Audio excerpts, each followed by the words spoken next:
how you move, how you get down. Take it to the dance floor, do it now. Tell the DJ to bring a new sound. Take it right back to the rhythm, let the bass roll out. Show me how you move, how you get down. Take it to the dance floor, do it now. Tell the DJ to bring a new sound. Take it right back. Tell the DJ to bring a new sound. Tell the DJ to bring a new sound. Tell the DJ to bring a new sound.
Tell the DJ to bring a new sound. Tell the DJ to bring a new sound.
Tonight, the life of one team ends here and secures third place, while the other team secures their spot in the grand final against DSS Gaming. Ladies and gentlemen, this is the lower final of VALORANT Low-elo Challengers Cup 2 Ascension, and welcome. Joining me for the rematch of Red Panda Gaming versus Celestial Titan is Nick. Man, this is the last chance for both of these teams to prove themselves before they go against the undefeated gamers of DSS. How you feeling about this matchup? Honestly, this is a really exciting one. Not only because we've seen these teams play together before, but also, I mean, we've seen both improve so much throughout this entire tournament. So, even with the small changes that they've been through, I am really excited to see how this goes. Yeah, 100%. I mean, this is going to be super duper huge. I mean, this is just a testament of that story of Ascension. How much improvement have both of these teams found leading up into this point? And so to talk about these teams now, let's start with Red Panda Gaming. Now, last time we saw this team, Nick, was yesterday against DSS Gaming, who's our first finalist. And although Red Panda Gaming was taken down in 2-0 fashion, Nick, they performed the best against DSS Gaming so far out of everyone else in the tournament. And needless to say, I think they've definitely at least secured their position as the second best team in this tournament by what I would say a convincing margin. And with both of these teams having an incredible game plan, tonight actually comes down to individual performance and overall consistency. So for Red Panda Gaming in particular, I'm looking for 5am Azumi and Hunter to show up and dominate. And in addition to that, Nakamura, who seems to have changed his name back to Luck, is actually joining them for their matchup tonight. What's your thoughts on RPG coming into this? I definitely think that they've consistently been a really good team. Correct me if I'm wrong, but until yesterday, they actually hadn't dropped a single map this tournament so far. And, or at least they definitely haven't dropped a series. The first one was yesterday, and they've still managed to look quite good, especially on certain maps. And while they have had some roster changes since their last game against Celestial, they still have shown like a lot of improvement, and they've shown that they're a really good team. So while I can still see this match going both ways, I definitely believe that when it comes to consistency and how good they've looked, RPG definitely has like a bit better chances of making it through this. Oh yeah, I definitely think it's safe to say they're the favorites in this matchup, but I mean, Celestial Titan, they've shown something good yesterday. They scared me a bit though against Times. They actually dropped their map pick on Haven against Times, but ultimately came out victorious by the end of that series. However, Nick, the Celestials are tightening again, and the stars are aligning because, man, it seems like their unit is back. Shizu solidifying his spot as the best Sentinel in this tournament, in my opinion, then Pillowfort, the Star Duelist, and tonight we have Parks back in the mix, and that excites me so much because you and I talked previously about how powerful this team looked with Parks present, and he's back while they still have that Shizu and Pillowfort duo, and I think they're looking pretty dangerous again. But do you think they have a chance to pull this upset through? I definitely think they do. Like, while yes, I do believe that RPG was, at least in the past few matches, they have looked really good, and Celestial's definitely looking to have an easy game. I definitely believe that they have a very good chance to actually win this, especially if they manage to get a good start in the beginning. Yeah. Well, folks, tonight is the night they need to make it happen. Celestial Titan versus Red Panda Gaming. We are ready to hop into the action for this greatly anticipated matchup. This is VLE Challengers Cup 2 Playoffs, Day 7.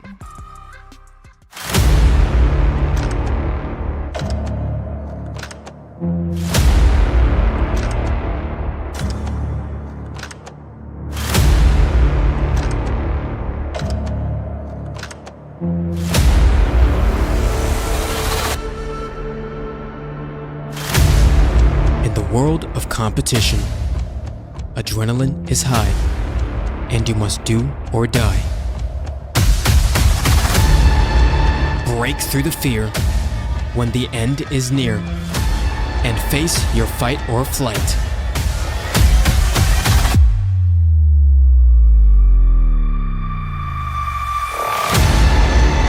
Fight for your life during the Ascension to become a champion. Ready your weapons and rev your engines and get ready for the ride. This is Ascension.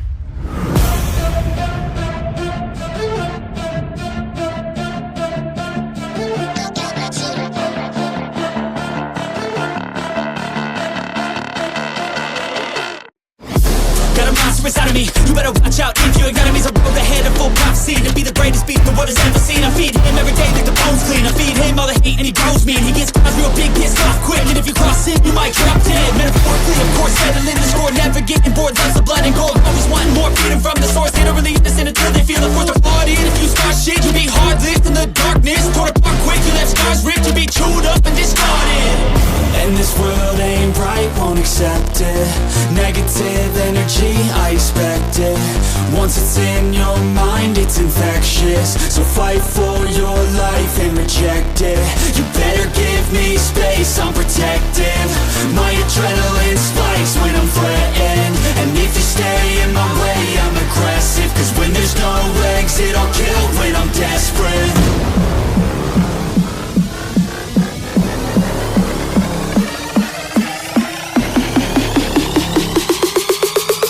There's no exit, I'll kill when I'm desperate.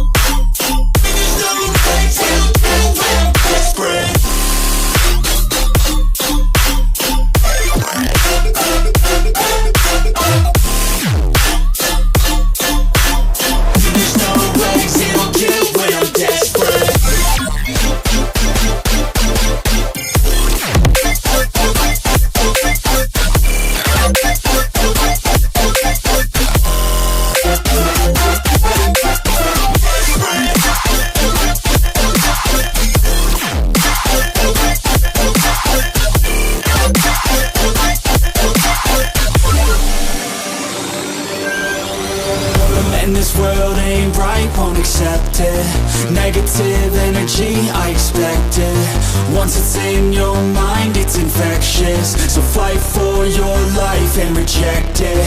You better give me space, I'm protective. My adrenaline spikes when I'm threatened. And if you stay in my way, I'm aggressive. Cause when there's no exit, I'll kill when I'm desperate.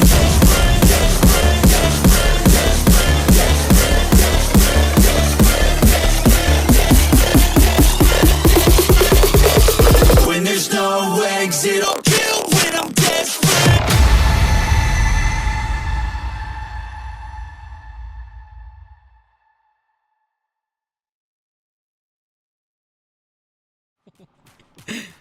All right, folks, welcome to the map veto. Red Panda Gaming versus Celestial Titan. Now, with Red Panda Gaming coming from the upper bracket, coming into this matchup, they get Team A. They ban out Ascent, which... honestly, I think starting off, Nick, I wouldn't expect this ban given that, I mean, we haven't seen it a crazy amount, but, I mean, Celestial Titan looked really dominant on it last night, so I don't blame RPG for this ban here. And then we get that bind ban from Celestial Titan, and we're starting things on Sunset. Definitely expected one. I mean, like you said, for Ascent, it's a map that we haven't seen Celestial Titan too much on, but having this good of a look yesterday against a team that, like Types, who has proven to us that are really good, I would definitely not be that willing to play there. Yeah. The Sunset pick, I feel like, is very expected. I mean, we saw RPG in general play really well on Bind. And even yesterday, while they did lose against TSS, they still put a very good fight on Bind. Mm-hmm. Yeah, 100%. So, yeah, it's definitely expected one. Yeah, and I think this is going to be really good here. Get a Zoomy back on that raise here. Hunter onto the Breach. Looks like they're going to play that Breach Fade combo that we're seeing so much in the tier 1 space on this map. But on the flip end, we did immediately get that Gecko pick, and Parks is hovering KO. And if I remember correctly, Parks was playing Smokes, mostly Astra, when he was on this team back then. Now, because we know that Asgo usually plays this role in the absence of Parks, oh wow, we're gonna get the Parks KO. I don't know how I feel about this one. I mean, Parks has shown us Astra, and I believe Omen on this map. If I'm not mistaken, last match against RPG, actually, Parks was on Omen. I might be wrong, but I believe so. But overall, I mean, the KO is maybe not so standout on this map, but definitely a comp that's like, I like the comp. I feel like it's definitely not the bad one. It's actually quite good. Yeah, we actually saw KO Gecko yesterday. Yeah. I mean, I feel like stuff like Fade or Breach, those are much more preferred on this map.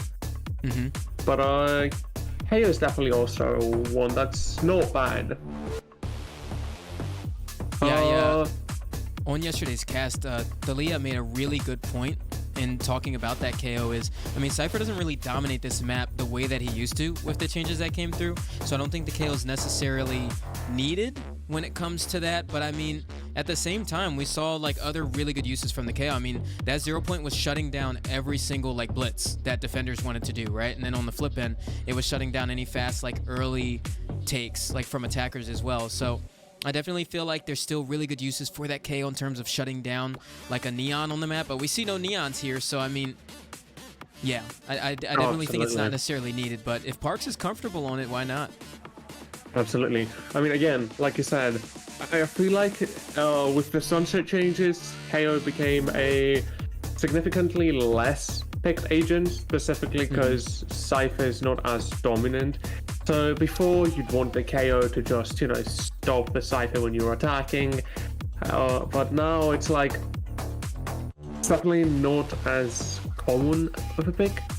But I definitely agree that, especially against a team like RPG that likes to play very aggressively and likes to do fast takes and fast retakes, KO is definitely a very good option.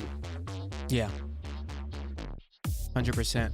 One thing, I mean, moving forward from the comps, that makes me just a bit nervous, I guess, for Celestial Titan now that I'm realizing, the realization that of what they're up against here. So Parks is usually in that coach slot, right? And although he's back into the mix in the players for tonight's matchup, and it's definitely good in terms of the leadership for this team today, they don't get that external help. So Parks is actually going to have less information than he usually would in terms of approaching kind of like his intellectual style of giving that feedback. And without that presence, do you think that might make them struggle tonight, or do you think, I mean, he'll just be right in it with them? From what I know, I don't know if Parks is playing the whole game, but at least for the first map where he's going to be in the game, it's definitely going to be at least a bit harder for them. I'd assume Parks will take the IGL slot for this game or for this map. Possibly. But I'm not sure actually who the IGL was with the previous roster. Like, I might be wrong, but I believe it was either Blood or Blue. So I'm not sure if Parks will take that spot for this, but yeah, no, not having a coach will definitely have, I believe, maybe not too big of a negative impact, but there's definitely going to be some impact. Yeah, 100%. I think there's a lot to be said about it. And I mean, his insight on the game, you and I talked about it a lot, just honestly showed in the way that Celestial Titan played before. But, I feel like they've been looking a lot better lately, so nothing crazy here. Yeah, absolutely. I mean, right now we are just waiting for just waiting for one of the players to get connected back into the server here. A little bit of a tech pause. But yeah, go ahead, what you were saying? I was just saying that it's also kind of exciting to see that now we actually have two teams that so far this tournament have had a very similar play style. Well, they definitely have their changes to their approach or their differences. Celestial has a bit more of a, I don't want to say exactly textbook, but more closer to textbook compared to RPG. But both teams have a very aggressive play style. Yep. They like to do things very quickly. Yeah. So It's definitely going to be very interesting to see how these guys decided to approach this. But let's see. I mean, I don't know.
Alrighty, just an update. Looks like Pillow Fort had some issues connecting to the server here, but he has reloaded his PC twice, so he should be set and ready to go once he gets back into the Valorant lobby here.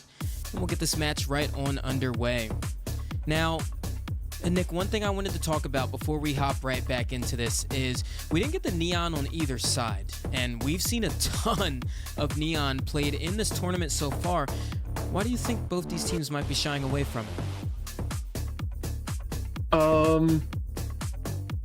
I mean, I feel like it has to do with the overall playstyle. Well, we have seen Neon a lot, and we've seen, even looking at Pillar Fort specifically, Neon has been, I believe, close to a comfort pick for him in many maps. And on Sunset, I'm pretty sure he's only played Neon so far in this tournament.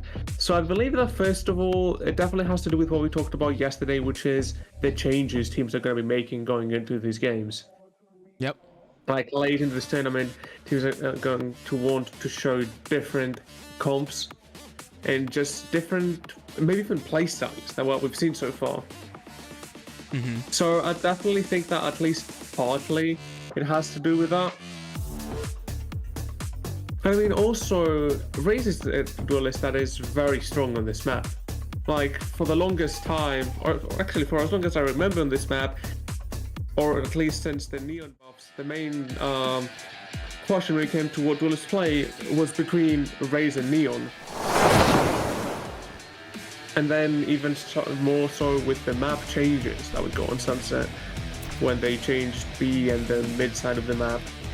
So I feel like it's just pretty much trying something different, probably something that they've practiced to just have like a different look and a different comp. Because Neon and Raze have a very different play styles on how this map plays out. 100%, yeah. Looks like on this pistol round already, RPG looking to claim that space over towards B. Aggressive camp. And right now the full stack is towards A. Now this early information that RPG have already claimed actually has them able to understand to play for that A space. Luck going to be the first one to spot out the information. Here's that cage drop here. Looks like RPG actually don't want to bite off more than they can chew over towards B main. So you see them actually going for a regular rotation here. Easy to come through. And there are the comms, and the take is coming here towards A. Confirming that the Omen is definitely close, but other than that, going to get 5v5 retake here. Now, one of the things, Nick, that it comes to every team in this tournament so far in their approach on this Sunset map is a lot of them love to play for retake on this A site. Like to wait for the hit to come to them, and they go right back in for the retake. And there it is, Commence coming right in through. Shots so far for all of Celestial Titan landing pretty well.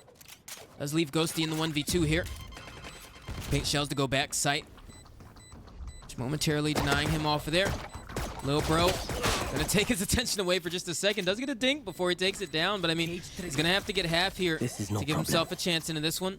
Taps on it. There's a second tap. There he is. Takes one down, but Not enough time left onto the spike. Had to get it half there and Pillow Fort to close things off.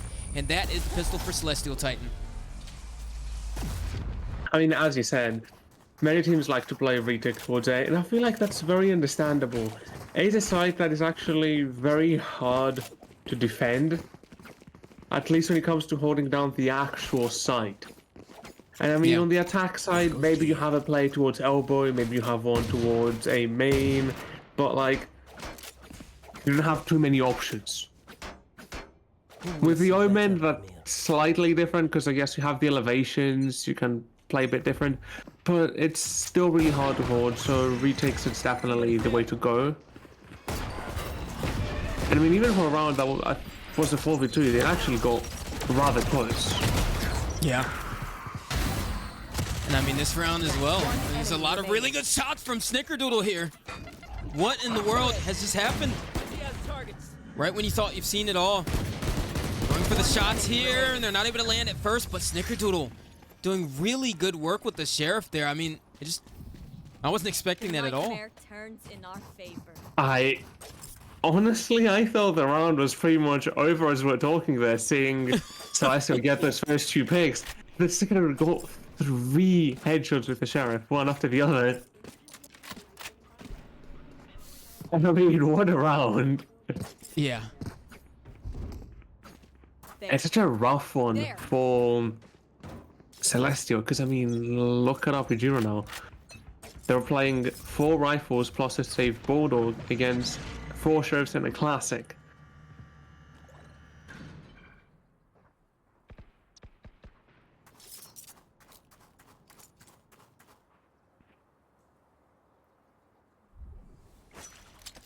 I mean, Celestial Titan already have to slow the game down just a little bit here.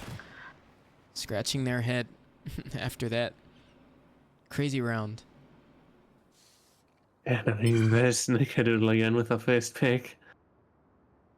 On Pillow Fort of all people as well.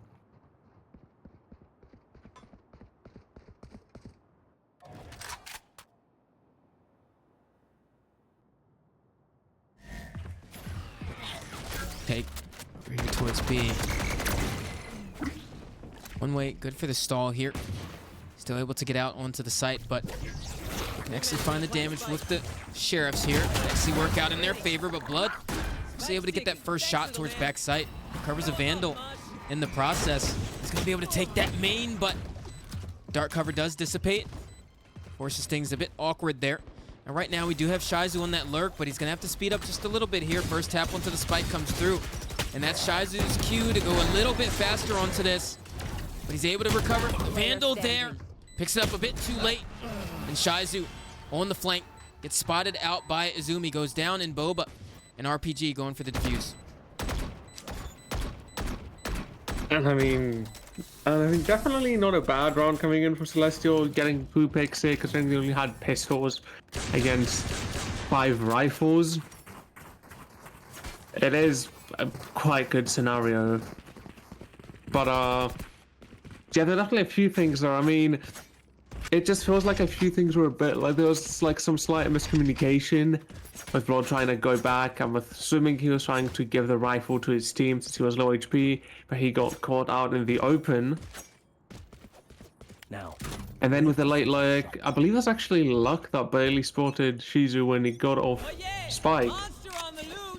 Yeah. This They is wanna bring up the the tempo first this round. round. Yeah. I mean, now they're actually, at least for the most part, matching their buys.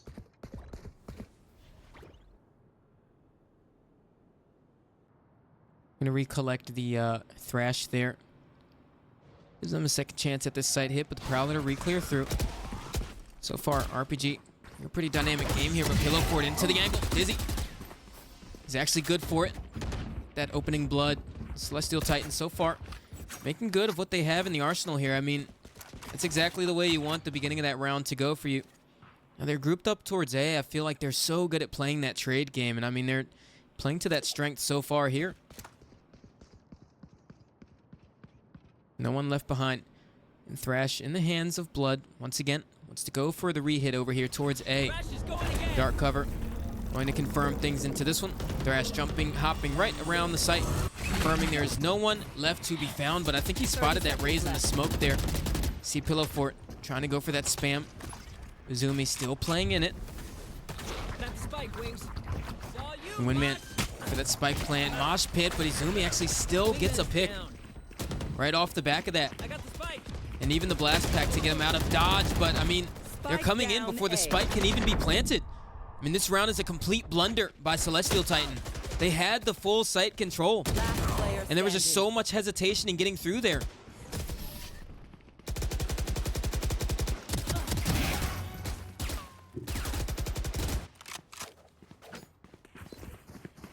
I mean, like I said, there was just so much hesitation. It looks like they were kind of unsure on how to do it, and it looks like they really wanted to play off that thrash they had. Actually use it to take site. However, that stalled them way too much. To the point where we actually had no time to like even try to plant. I mean, definitely a good call by RPG there to take the fight instead of stalling anymore, because at this point they don't need to. Taking the fight is the stall at that point. Yep. Cage triggered.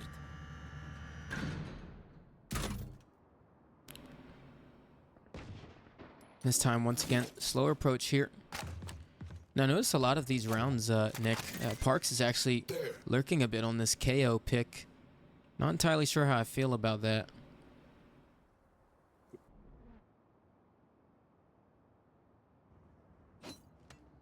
I mean, I'm really not sure, because I mean, now they're actually going back to play with him. They have both initiator with Pillow Fort, but at the same time, carries or an initiator that needs to be with his team. He cannot really get fire you on his own. Not a single one of those jump spots, though, by luck, was actually able to find any of the players that were just walking out of B main. A bit of an error on Luck's part here, but I mean, Ghosty. It's also unlucky timing. Yeah. The hit comes over towards Boba here at Nightfall to come right on through. And Parks taking down the first one here. That's the null command taken out of the equation, but Bando will come into the angle, but Shizu takes him down. And there's Celestial Titan with a quick follow-up.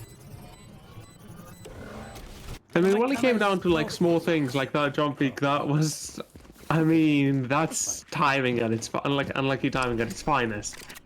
Like constantly jump peaking that and barely missing Parks going in, and then also managing to spot Pillar Fort way too late to the point where he actually got dinked, and then Parks was just able to take him down with that stinger, and then being able to do any damage. But at the same time, such a good look from Celestial, especially for a round where they had a low buy and they decided to play things off slower.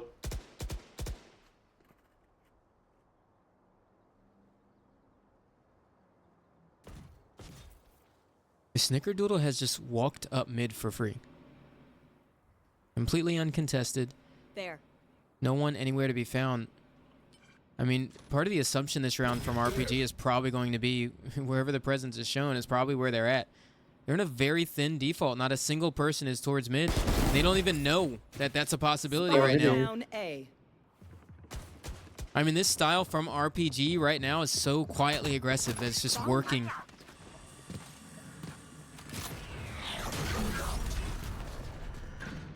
Yeah, now they're just immediately falling back. They don't even want to take the risk because they have that advantage.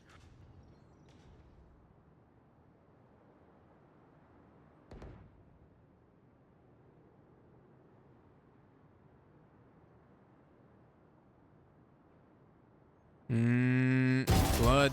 Nope. Zoom is good for it. It's taken down as he walks into the crosshair. Now, 30 seconds left on the clock here, and Celestial Titan only have 3 members standing. And part of their toolkit is that showstopper, though. Looks like they want to beeline it over here towards B, but I mean, it's going to be a hard one. Snickerdoodle's still left on the site. They have someone to deal with. 12 seconds left here. Confirms his presence on the site. Pin Shells does take him back just a little bit. Even the Prowler to throw a little bit more pressure, but they actually are able to get the spike plant down. And even Parks getting that opening. Again, Pillow Fort has access to this showstopper, so this could easily come out here, but look, able to get one down. Pillow Fort does take 2. This does even out. The men coming into this 2v2 here, but Luck, once again, able to land it down. Now Pillow Fort, usually really good in these clutch situations. The Duelist on the side of Celestial Titan. Paint shells to come through on the first tap. Looking to go a bit wider on the angle, and pretty soon the dark cover going to dissipate, so they're going to have to get right back onto the spike, but the Showstopper come through, takes down Luck, looking for the next shot onto Ghosty, but he can't land it. This is no problem. It's still such a very close rounds there. Yeah. Hey, Ghosty still got the defuse, though. Yeah, I mean, definitely... I'm not sure about that approach. It was definitely a good one. I mean, Pillar Fort put a very good fight at the end, especially since it was a 1v2. But I feel like there was just a bit of... They just got a bit too, I guess, greedy over there. But, I mean, Shaizu and Sai, I believe they should have taken things a bit slower. They took a few too many risks. And, like, some of them ended up paying off. Like, with Pillar Fort getting those 2 picks. And Shizu getting that 3rd one. But at the same time, one of those risks at the end was actually what lost them the round.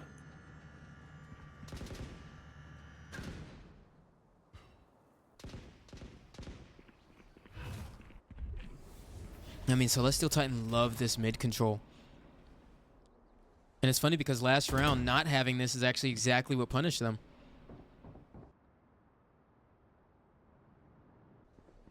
And once again, that's exactly what he said about Parks. And staying back and into this luck position.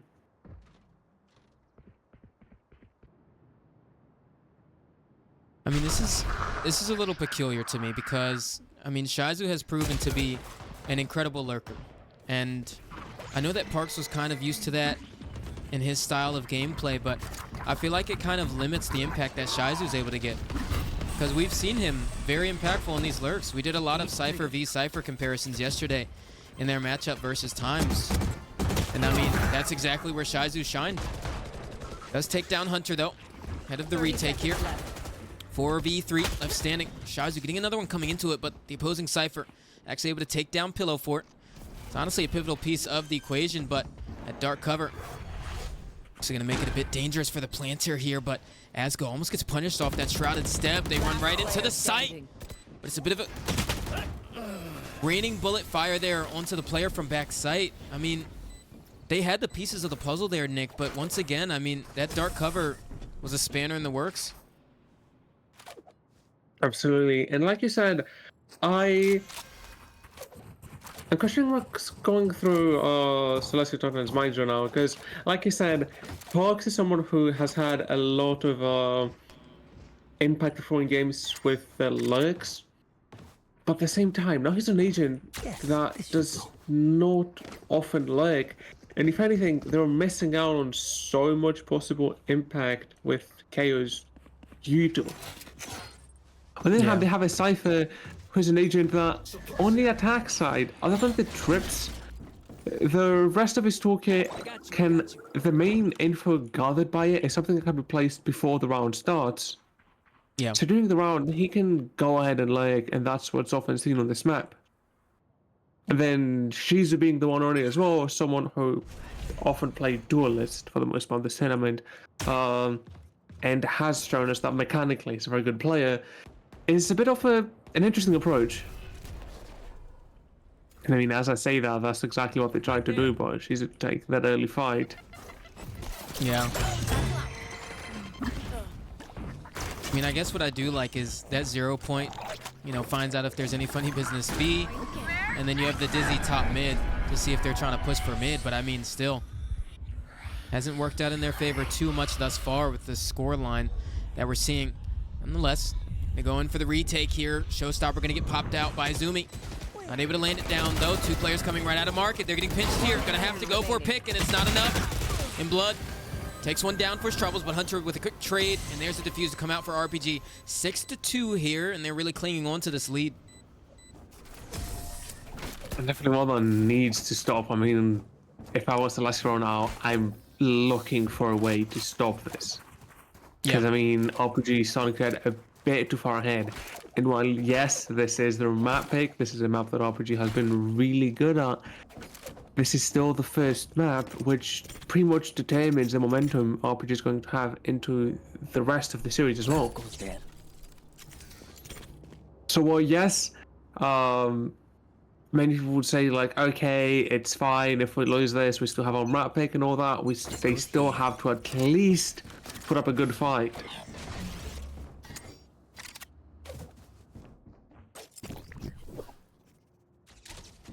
I mean, also Ghosty, a bit late to his setup there.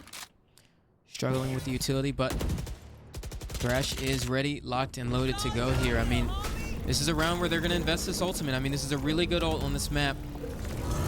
And they're going to need to find value out of it. Going to be able to recollect it. Spike going to be able to go down.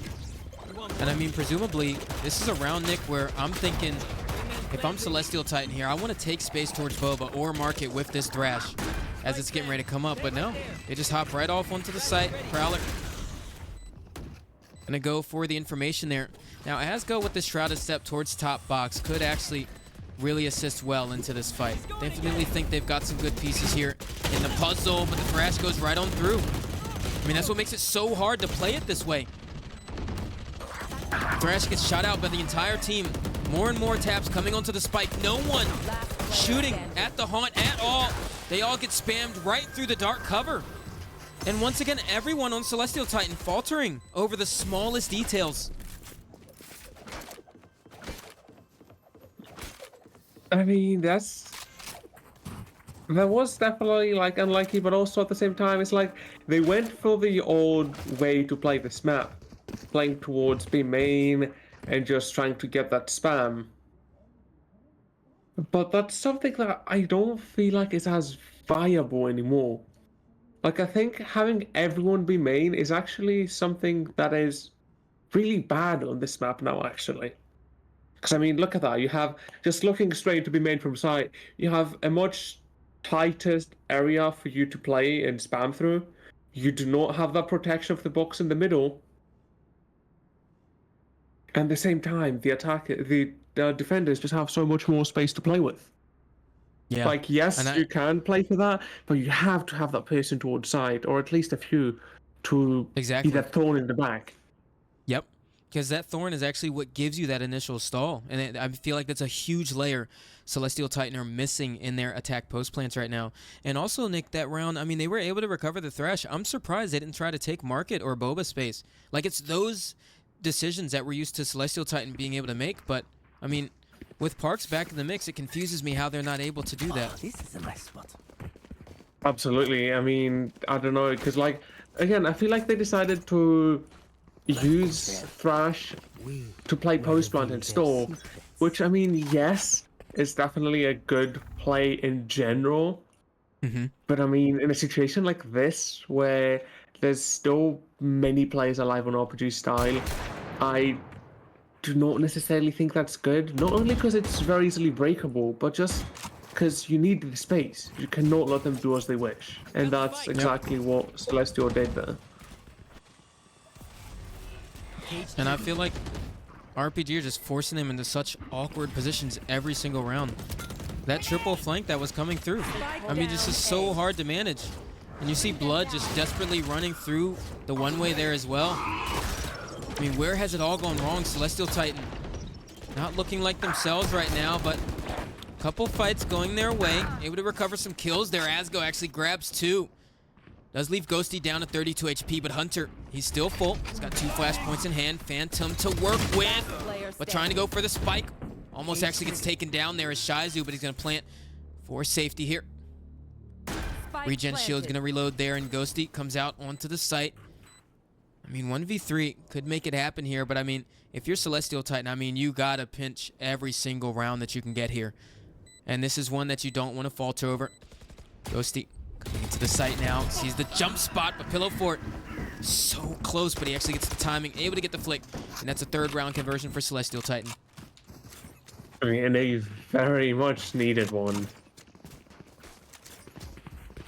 I mean, right now, well, yes, they're not having that great of a half, and I mean, even if they lose the rest, even if they win the rest of the rounds, they still have a 7-5 half. They still have to win as much as they possibly can, and I mean, it's definitely a start to it. I mean, they have to somehow stop RPG's momentum. They cannot let this carry over. Not even the rest of the rounds, but especially the second half. Mm-hmm. They found my wire.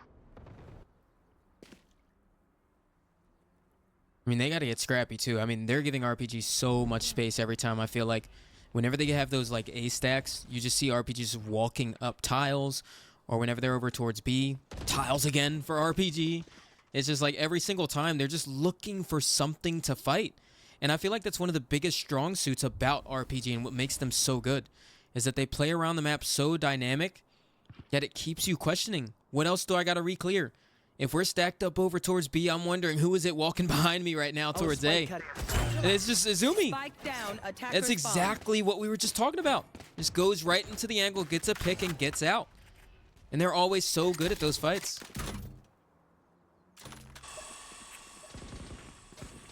I mean, they're pretty much just going into this. Only 40 seconds left, not even. And they're mid. Actually heading towards 2 players from RPG.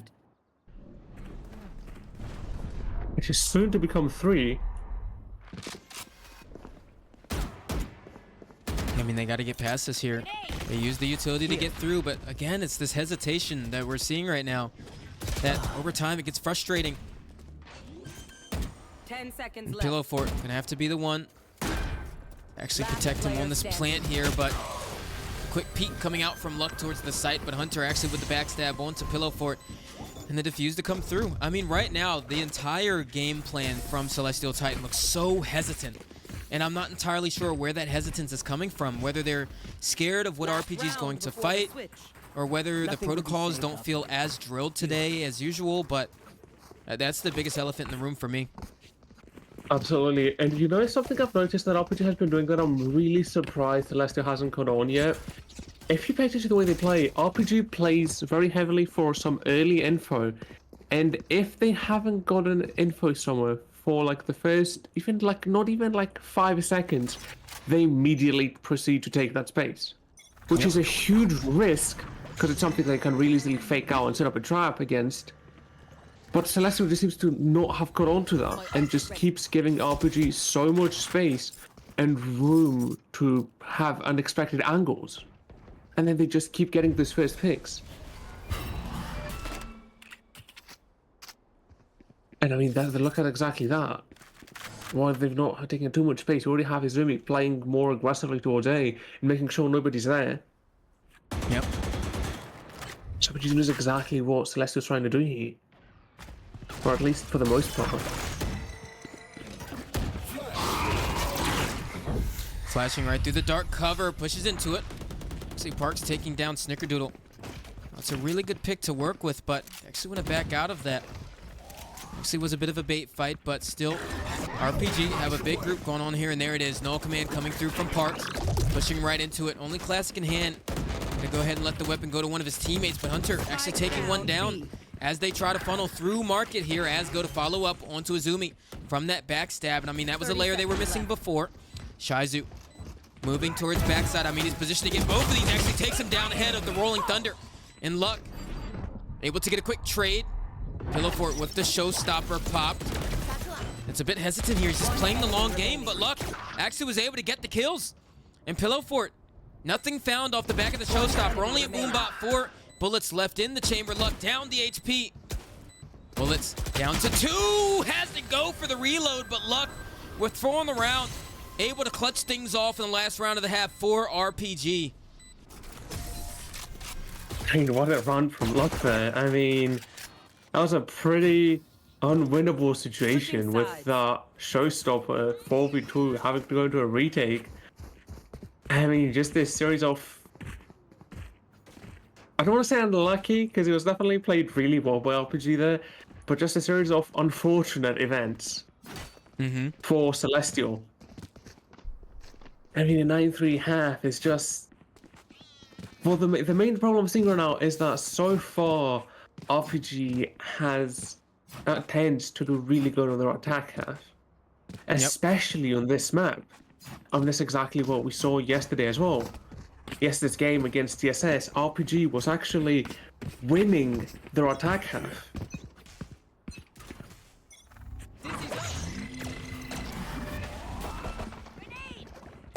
Zumi going in fast, storing it.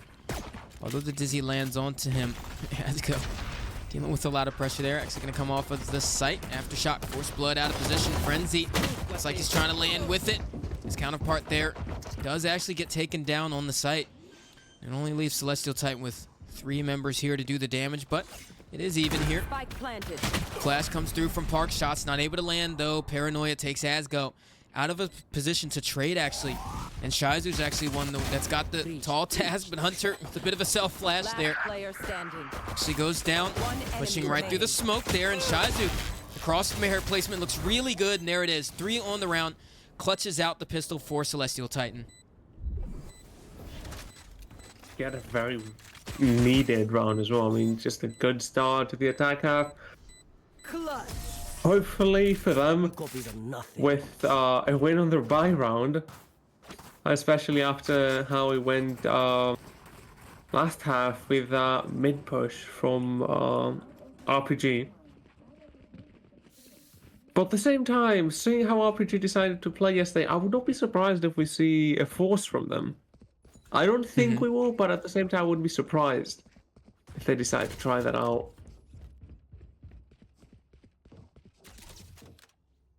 I mean, just a standard approach for this from Celestial, though.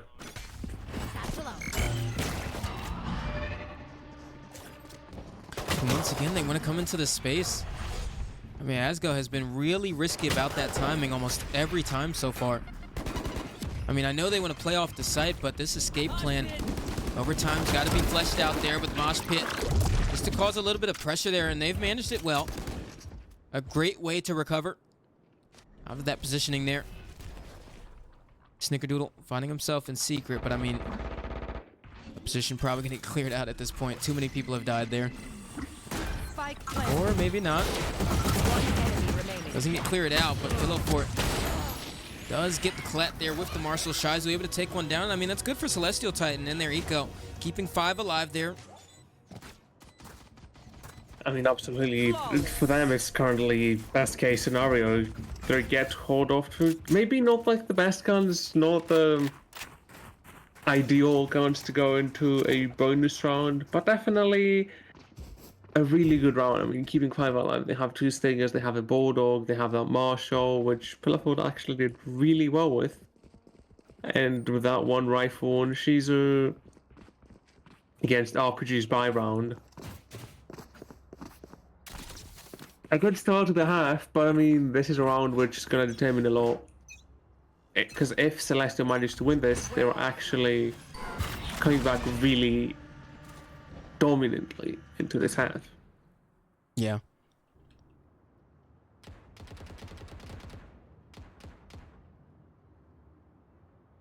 It looks like Celestial Titan have a similar game plan actually to RPG. Keep these stacks going. Fight into the space. Actually find some members there. Able to take Luck down. Paranoia comes out just a tad bit late, but the spike gonna get retrieved here. Looks like RPG gonna be lining over towards a site, but that's where the Cypher setup is currently, so Shizu's actually able to play in a position where he can get a kill here off of one of the kill trips. Might actually do him a good favor, but Asgo taking down Snickerdoodle on the B aggression, and here it is. Cage trigger.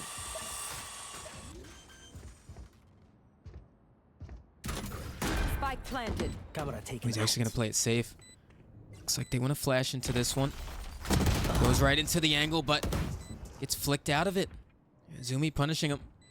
Now this triple flank that they have going on here, pretty soon they're going to be wise to this as the noise gets even louder. And there it is, paint shells to come through. Actually makes the position a bit hard for him to push into, but it was actually a bit too deep there. So it actually allows him to escape freely, but still collapsing into this. Zumi last standing, but I don't think they're aware of the wrap around the smoke. I mean, it was so close. A good thing Parks was able to actually get that trade, but that secures the 6th round for Celestial Titan. Totally, I mean, that still would have been a really hard round for Zumi, but definitely cut it a lot closer than it should have been for a 1v3. But I mean, a win on this round is huge for Celestial. Their money starting to look good. They have the 5 rifles. they're getting closer. I mean, they're closing up the gap, winning 3 rounds in a row. And I mean, RPG's buys are very much on the low side. They have 1 stinger, 3 sheriffs, and the rest is just a 4 save. So it's around the Celestial should have. And it's also started to actually put RPG back into the corner now.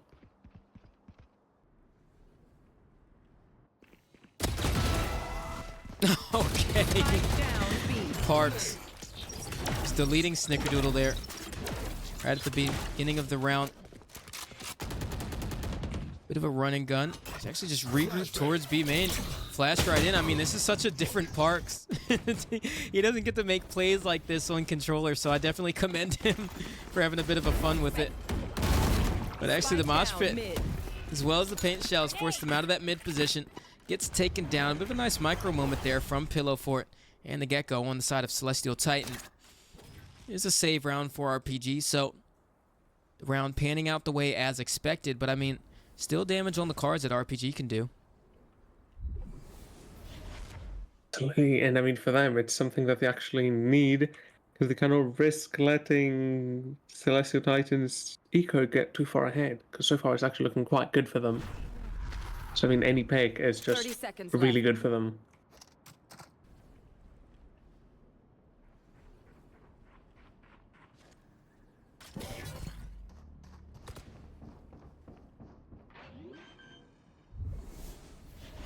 Grab the spike plant. Spike planted.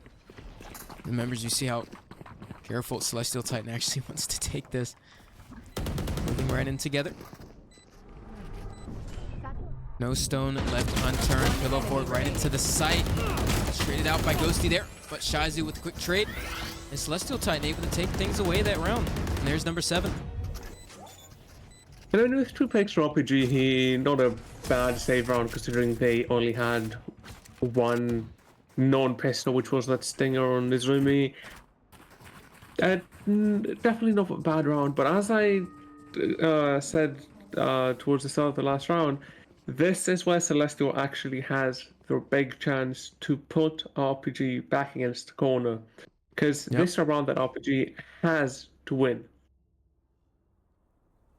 The Rico start is on the lower side. Well, yes, they might, if they can scrap it by together next round. If they lose this, it's still definitely not going to be a big disadvantage.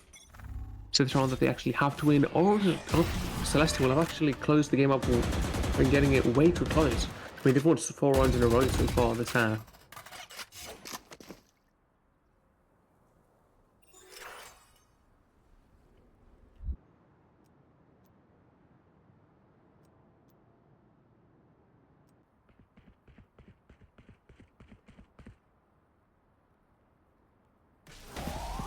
I remember way back when RPG did these 5 stacks all the time. Face your fear!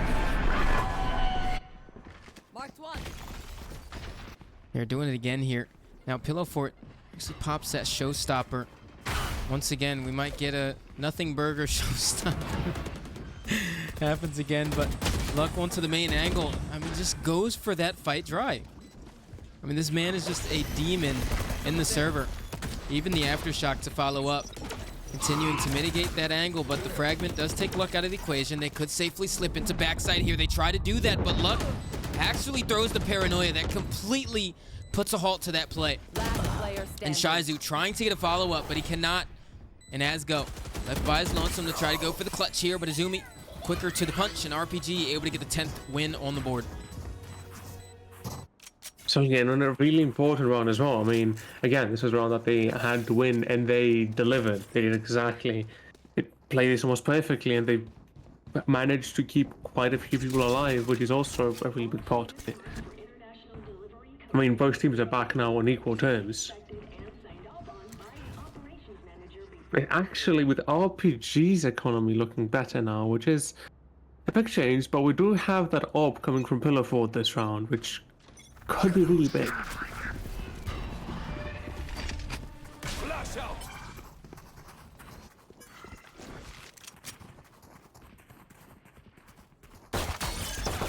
Quick approach here on the eco round for RPG.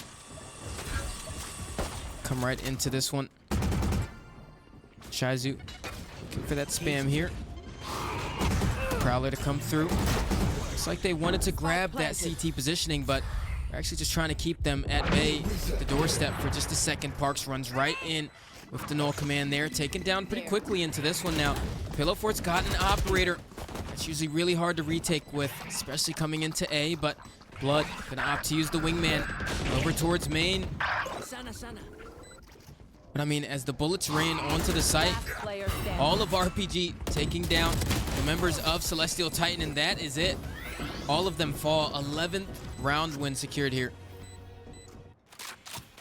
I think that's such a nice way, and I guess different way as well, to play these post-run situations for RPG. I mean, they fall back towards elbow and main, but they also don't like just play back and play off tap. They're actually playing aggressively and juggling, peeking, trying to take those fights from those positions, and just be nuisances to not let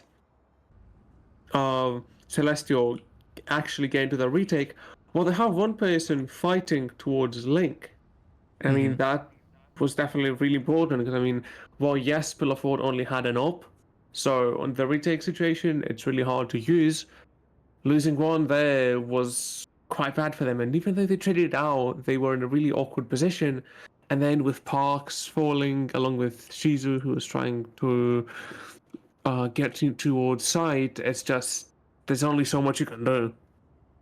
Yeah. And how the roles are actually entirely reversed this half. Yeah, and I mean, this moment right here is going to show us if Parks, being in the server with them, he's actually able to point out some of those blind spots. I mean, this is kind of a limit test for him. Absolutely. I mean, this is a very much needed timeout, because this is a get around that has very high stakes. I mean, they're forcing here, they're risking putting themselves in a really bad position. At the same time, they surround the again that they have to win, because not only they're forcing, but if they lose, they're on a save round against our RPG's match point. Yeah. I mean, it gets a bit rough there. Not a way to start it, though, for Celestial Titan. Luck taking down Parks out of the equation. And there it is. The Thrash actually landing onto Hunter backside, but I mean, they can't even capitalize off of that. But Snickerdoodle is just protecting him with his life. Even the flashpoint to further keep them at bay, and Luck getting another kill there, and Asgo can't even follow up. All of the shots for RPG hitting right now. Left into the dark cover towards Boba. I mean, it's just so much suppressive fire. They can't even get away from the choke point right now. Left down to 4 HP. Fort able to take one down, but I mean, there's just not even time left in the round. And RPG playing it so well. Match point. I mean, that's exactly the worst case scenario. That's the risk of buying up that round. Because I mean, yes, Celestial still has a buy. They're barely scrapping something together, but it's a buy with 2 rifles, of 2 Bulldogs, so technically 4, and then that Spectre. But I mean, looking at our PG side, they still have quite a lot to work with. They have 5 rifles, a lot of them have 4 swords, a lot of money left over. And then they also have that from the Shadows and Neural Theft that could definitely have some impact into the round here. I mean, Parks just falling immediately there is just not a start in the round you want to see. I mean, this entire game, though, I'm just not entirely sure the way Parks is playing this KO is necessarily the way it's meant to be on this map, but more power to him. Going for the risky plays, but no reward coming out of it. And going into the retake here, though. Celestial Titan trying to make a look of things here, but I mean, once again, Luck just getting these opening picks before they can even start their retake protocol. Even Izumi to be that thorn in the backside. Blood, the only one left to try to do damage, and that's it. Red Panda Gaming taking away map 1, 13-7. And what a map for them. He was pretty dominant. I mean, it's definitely a good performance on both sides. Pillow Fort coming out on top still, right? I mean, I feel like every single time we see Celestial Titan, it's the same narrative in terms of like players can still top that leaderboard though. But I feel like RPG are just playing together so much better. Absolutely. Definitely agree with this. And I'm not sure, like, I believe that Celestial had a good idea in mind with their comp. And it's supposed to be always said, it's supposed to be a comp that they didn't use because they didn't want to show until now. But I don't know if it's a comp that they had practiced as much. It looks like there were many things that they weren't sure about and didn't know how to approach with this comp.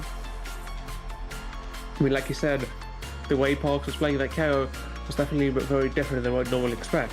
KO is an agent that on this map is usually used to slow down pushes, which means that he needs to be alive when the push begins. So overextending and playing those off angles close up, like that round towards the end where we played that off position towards the main, is a big risk. Especially with no teammate to actually get that trade. Yeah. And I'm just using that as an example, but it's something that we actually saw quite a few times during this game.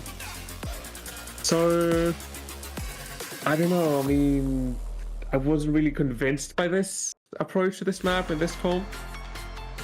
But again, this was also RPG's map pick, and a map that we all know is really good for them. Yeah. I mean, the thing about it is, too, is, I mean, I feel like on that attack, taking Shizu out of that lurk role, I feel like was a bit detrimental to the style that he's used to. We see him impactful in that, you know, role for this team time and time again, and they put Parks in it on the KO. So that was like the biggest glaring issue that I was seeing on attack. You know, obviously with their takes, you know, also being just a bit dismantled at times. I mean, also the post plants, not being able to defend the sites. And I mean, that's exactly what they struggled with on defense as well. They couldn't even get into the site in the first place. And I just feel like RPG really thrive in those moments where that late round discipline is incredibly necessary and actually crucial in winning out engagements. That's exactly where RPG shines. And so going on to Lotus now, which is going to be map 2, that's Celestial Titan map pick. And that's where they started things off in this tournament, Nick. And honestly, where I fell in love with this team. I think if Celestial Titan can get back on Lotus what they had before, you know, with these comps that they're going to be playing, presumably Parks, you know, on that Viper or on the Omen, you know, Asgo on the other, and Shizu back on that Killjoy. I mean, if they can play the comp that they played before, you know, under Parks' leadership, I definitely think that they can take things away on their map pick. Absolutely. And I mean, they get, like you said, they definitely have a very good chance. It's just that they had, I believe they definitely had a slow start to this map as well. So while yes, there were many things, like I said, like Parks being on that lurk and changing the way Shizu plays, which again, I agree with what you said. Shizu is a player that so far has played Duelist quite a lot. Yeah. Shooting into Sentinel went to a much different playstyle. Going from playing really aggressively, being the one to entry side, as usually very often played Jet or Raze, suddenly on that road where he has to play back, go through those lurks and all that. And then now suddenly having to play with his team again and actually beat up for those pushes, I believe was actually what had a really big negative impact on our attack half. Because like you said, they struggled to take the sites. But that's what KO's for. You have the splashes, you have that null command, not the null command, sorry, the 0 point. And it's just something that like has such good impact when it comes to taking a site. Yep. And they lost out of that by putting KO on those lurks. But instead gave the Cypher, who is someone that can have much impact. If anything, I believe that Cypher is actually an agent that when he plays this team, he should play safer. Yep. Because Cypher is that like sort of like watching away for that flank. He's an agent that you're gonna leave in your flank, you're gonna leave the trip flank, and then you're not gonna care about flank for a while. Yeah. So he needs to be alive, and those lurks is actually partly what keeps him alive. The fact that he's away from the fights, taking space where there's nobody, and then approaching games from the back. So having him play aggressively and take the sides at the beginning, and actually be one of the first players or people to enter side in the beginning, I mean, I feel like just brought them in such bad positions so often. Well, Lotus is where we're going to find out if they fix all of these issues here. During the intermission, folks, stick around because we'll be back with map 2.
All right, welcome back to the Celestial Titan versus Red Panda Gaming lower final matchup.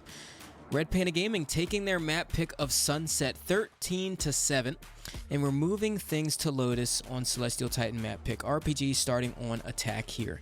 I mean, Nick, what a way to start off this series. I definitely think that RPG are still gaming. The Red Pandas are still gaming, but Celestial Titan, I mean, that map right there, and we talked about it a lot, and it looks like they actually have Blue back into the mix, and Parks is going to step back into that coaching role, but I mean, I think the roles was the biggest issue there for Celestial Titan, so with their roles back in place, and they're going back into their map pick, we should be a little bit more stabilized in the series here. Definitely agree with that. I mean, that's the roster I'm assuming they have been practicing with. And, well, yes, they knew Parks was going to be playing for a few days. I mean, they're just going back, and like you said, they're not going to have that. They're going to have that person in that coach slot to be able to give them that third-party intel. Yep. I think this is a map that this is where they started off. I mean, this is the Lotus was the first one we saw them on where they looked really, really good back in the first game in the group stage. Yeah. And I mean, this is exactly where we see them fight to actually get another chance to stay into this tournament and go into this finals. 100%. And I mean, what's also really interesting going into the second map too is just looking at the prediction that we have here. I mean, there are 57,000 channel points on RPG and only 9,000 on Celestial Titan. So it looks like the community leaning the way of RPG to finish this thing off 2-0. Do you think that'll happen? I mean, they definitely got a very good look. They looked really, really good on Sunset. And Sunset looked a bit like not as coordinated as you'd expect. But at the same time, like I said, they were playing with a sub. They had Parks playing instead of Blue. They also had some role changes, like we said, where Asgo was the one playing controller, while usually he was on that initiator role. So I don't necessarily think that this is a game to be taken for granted. I believe that RPG looked really good, but this is a map where Celestial is really strong, and now they're actually playing with a full roster. Yeah, and I mean, on top of that too, that first map, I mean, Pillow Fort is still doing Pillow Fort things, coming out as the match MVP there, 289 ACS, and I mean, I think coming on here on Lotus, we're just going to see that raise again, and this is honestly another map where he just shines, and so if Celestial Titan want a chance to stay in this thing, this is the map that they have to grab. And I mean, the last map, Haven, Nick, is also a map that actually favors Celestial Titan, but I mean, just given who their opponent is tonight, it's going to be really difficult for sure. Absolutely, I completely agree with that. Like, I mean, they're definitely in a bad position now. They're definitely getting really stressful for them. I mean, again, they're like, every mistake on this map is just one step closer to being out of the tournament for them. Yeah. They cannot afford to lose this map. And again, it's just stressful for them. Like, I can't imagine it being easy. Yeah. But again, it's a team that like can definitely pull through, and they have shown us that they're really good. So again, I would not, like, if I was RPG here, I would not be taking this map for granted, and I would be trying my best going into this. I mean, you actually hit the nail on the head. That complacency could actually be what loses a round. But honestly, I don't see that in RPG. I don't think they get complacent. I think most of the time we see them close things out really strong. So I definitely think coming into this, that's exactly what we're going to get here. Celestial Titan. So obviously probably going to be playing the same comp that they had before. Probably Blue on the other controller, and then Shizu on that Killjoy. And on the flip end, from RPG... All right, we have some bait picks, so we'll just wait until they lock in here.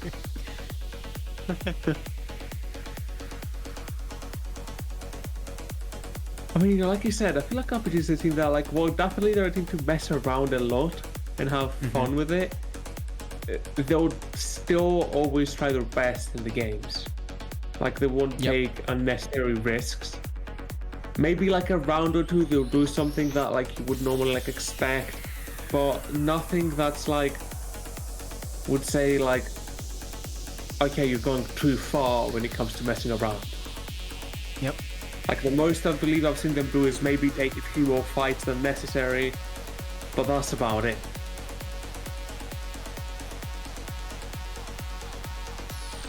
And I mean, there it is. I mean, it looks like we're going for a standard comp here. Have that fade with that breach, which is actually like, that I really like for initiators on this map. Yep. With that Omen, the Raze, the Killjoy, I mean, that's a very standard comp. Maybe not with the Raze. I mean, I believe this comp we've seen more with Neon in general. I'm not talking about like in this tournament in general. I'm talking about even looking in like VCT. We often saw the breach with the Neon on this map to get that early aggression. But on the other hand, we actually have the second format for a comp we have on this map quite a bit, which is the double controller with our Viper and the Omen, which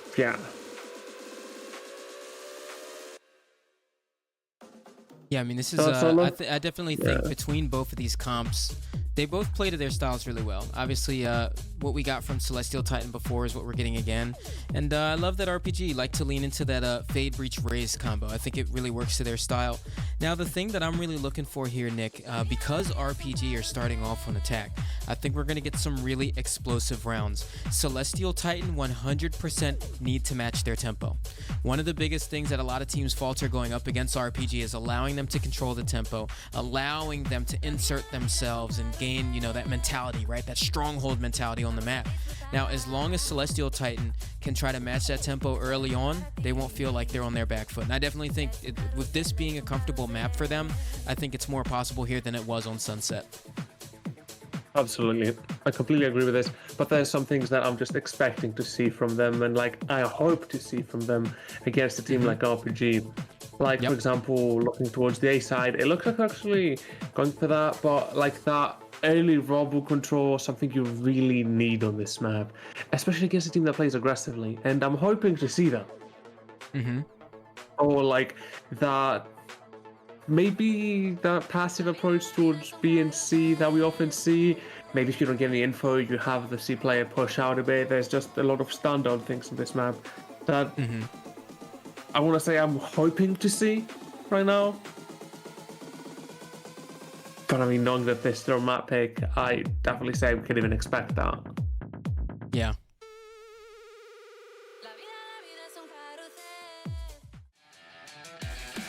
Yeah, I mean, there it is. They have that. Into the action. I mean, this is going to be incredible.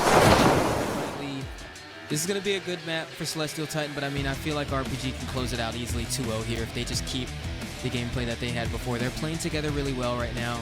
Their confidence is like super high, so.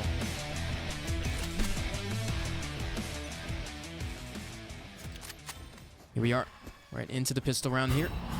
Mountain control is the goal here.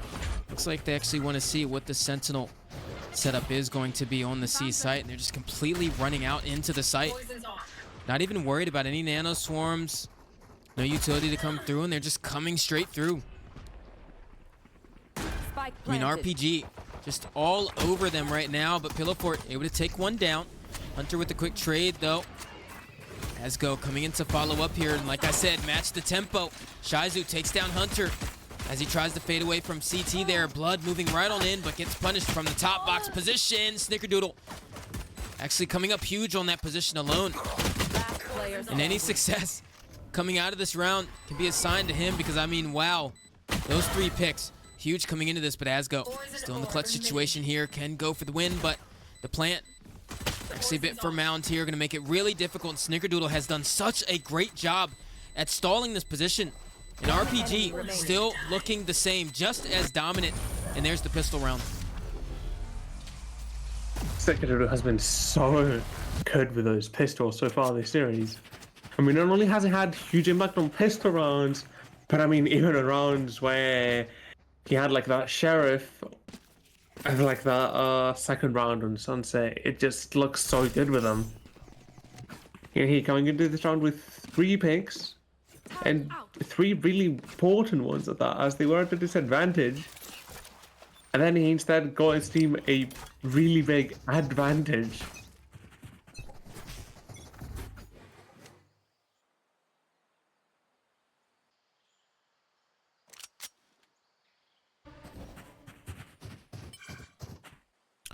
Once again, similar setup here from RPG.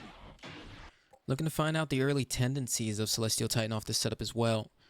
You see Ghosty often over towards this A side. He's got the turret watching for B site, while the 4 players explore over towards Mound. Now, the regroup come towards A, so Blood gonna get his first look of how their A scaling looks. This is a really good round to figure out how you want to absorb that for those later rounds when you get into those rifles. Nonetheless, hit still coming right on through. Snickerdoodle. He land out the first shot here. Blood still actually playing onto the site. Prowler goes past him. Go for a good pick here, but almost get spotted out by the Haunt there. Spike still gonna get planted here. I mean, they're convening onto the site. Celestial Titan. But as go. A little bit disconnected from the hit here. They're not able to fully go for this retake just yet, but if they can get them while they're still in these close range angles, I mean, they could get some really good fights against the RPG members right now, especially Luck, who's front sight right now. Actually just got spotted out from the Haunt, not able to shoot it out. He actually does go down, but the rest of the members of Celestial Titan completely cleaned up, and RPG keeping 4 standing. I mean, definitely not the worst. I mean, they managed to get a bit of damage, getting the 1 pick, having some people rebuy their shields and all that. And not that bad of an approach, but I believe there were definitely, again, a few things that were not that, I think, communicated. Well, I mean, we had, their position with playing towards backside and did not really use that to get any picks. They just played passively and approached that. That fast rotation expected towards C, but at the same time, I mean, it just gave RPG way too much space. And surprisingly, we actually don't get that space towards Rebel, but they do, of course, know they have 2 people flanking over here, coming from Celestial. Ghosty seems to be aware of it, though, and now confirms it.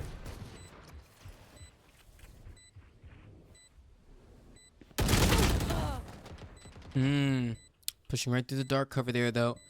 Does get punished out by Shizu. I mean, I know they like to go for this forward aggression, but not quite with a bit of finesse that time, but Paranoia to come through. Asgo trying to get a peek off the back of it. Shots almost labored there, but does take him down at the end. And Blue to follow up as well. And Luck left in the clutch situation here. He's got the Spectre. Long range angle, looking to go into it. The dink comes through. Now, a lot of damage was done by RPG there on the bonus, but Celestial Titan able to take it away. I mean, with 4 alive, that's quite good for them. I mean, they have going in this with at least 4 rifles. I'm assuming they're gonna get that at least some buy here on Shizu. Yeah, looks like looking for that Guardian. It looks like they had, I mean, a good round for them, especially considering they had a bad, or like a wrong read. Not a bad one, but a wrong one. Yeah. They played towards C, took a risk. They were wrong as RPG decided to push A. But now we actually get a more default approach here from RPG and a very aggressive one towards A from Celestial.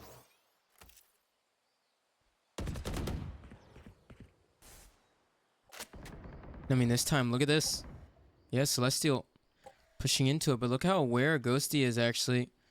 They set up just a bit of a bait and switch fire here, too. I mean, they're so aware. Celestial Titan trying to give RPG a taste of their own medicine. Go for that aggression, but Pillow Fort coming into the angle here. Gonna have to swing off the back of the paint shells, but still goes down to Ghosty. And so far, RPG have made great work at this mid-round.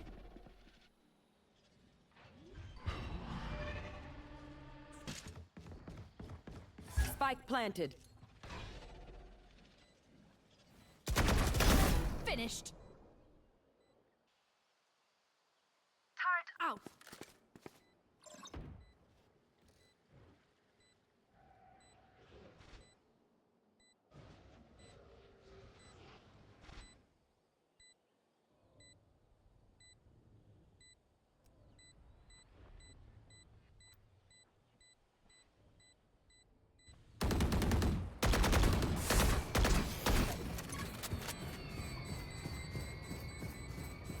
I mean, yeah, we have CLST just going for that save. Looks like possibly had some technical problem with ASCO. Swarm grenade out. Swarm grenade out. But yeah, they just decided to go for that save, keep those 2 rifles for next round.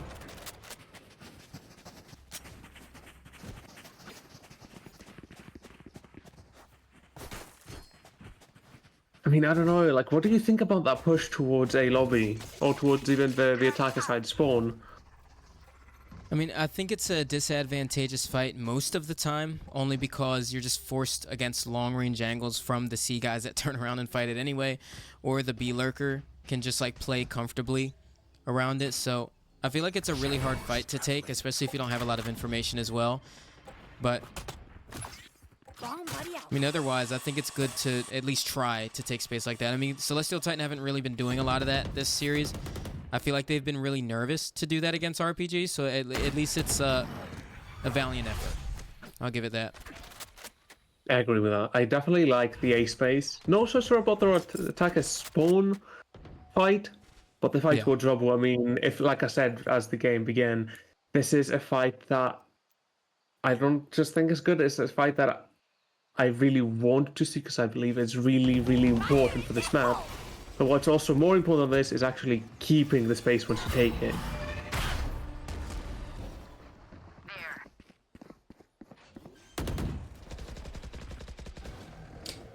We're gonna get like a showstopper counter for how many showstoppers actually hit. I think so far in the playoffs I can actually count it with one hand. A pillow fort. Take it down, Izumi there though, in the corner. And I mean, once again, the game plan here is to take this CT control. Snickerdoodle once again coming up huge in the engagement, but Ghosty with the flank is able to take him down in Waterfall, and also Asgo not able to find any value towards the end of the round there. And RPG once again running away with things. Absolutely. Hey, like I said with the showstoppers, actually surprisingly enough, other than yesterday's first game with DSS, with RPG, where we actually got some really good ones, they've definitely been I feel like sometimes they've been overused. No, not necessarily overused, but used really early. Like, yes, it's not an ultimate that you I believe should be held. It's an ultimate that, like, go ahead and use it, get that value out of it. Don't wait for a perfect moment, just go for it. But at the same time, I feel like sometimes they're taking too many, like, risks of it not doing anything for them. Spike down A. Cover going out.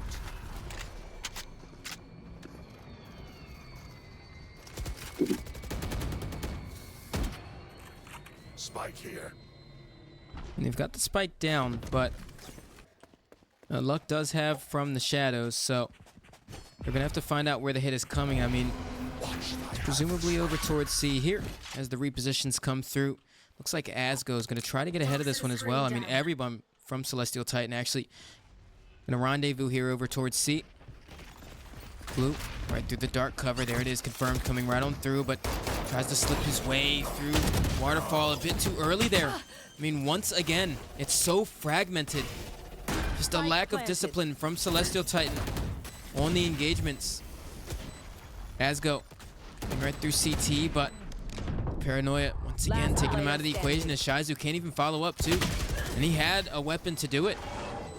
And Luck, last one to take down Asgo, and that's a 5th round win for RPG here. I mean, to be honest, Nick, we are just not seeing the same Celestial Titan as we saw yesterday.